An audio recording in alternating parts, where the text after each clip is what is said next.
మరి ఇప్పుడు నేను అడుగుతుంది ఒకటేనయ్యా, మీకు తగ్గింది, మరి ఈ 30 మందికి ప్రార్థన చేస్తే ఈ 30 మంది నేను ఎవరో ఒకరు తీసుకొని వస్తా, కనీసం ఒక్కళ్ళకన్నా ఆ కాలు మలిపించడం, చెయ్యి మలిపించడం, చెవు మలిపించడం, కనుగొడ్డు పోయింది కంప్లీట్ గా కనుగొడ్డు తెప్పియడము, ఇట్లాంటి ఒక కిడ్నీ ఒక కిడ్నీ చెడిపోతే తీసి అవతల పడేశాడు ఒక అతనికి, మరి రెండో కిడ్నీ మొలిపియటము, ఆ భగవంతుడు అంటే మిరాకిల్ చేయాలి కదా. వస్తే నాకు కడుపు నొప్పి తగ్గించాడు, కాలు నొప్పి తగ్గించాడు, అది తగ్గించాడు, అవన్నీ టాబ్లెట్స్ వాడితే తగ్గిపోతాయండి.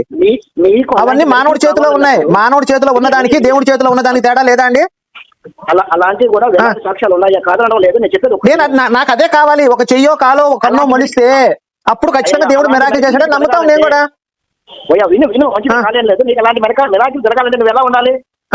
తను తాను తగ్గించుకొని దేవునికి లోబడి దేవుని వైపు. సరే ఇదంతా అయ్యగారు, ఇదంతా కాదు, మీకు ఒక కాలు తీసేస్తాను అయ్యగారు మీ ఇంటికి వచ్చి, లేదా ఒక చెయ్యి మీరు తీసేస్తా, మీ విశ్వాసాన్ని మీ యొక్క విశ్వాసాన్ని ఉపయోగించుకొని కాలో చెయ్యో మీరు మొలిపించుకోగలరా? వేరే వాళ్ళ సంగతి తీసి పక్కన పెడతాం. ఇప్పుడు మనం ఫుల్ వీడియో కావాలంటే ఇక్కడ రౌండ్ అప్ చేశాను చూడండి.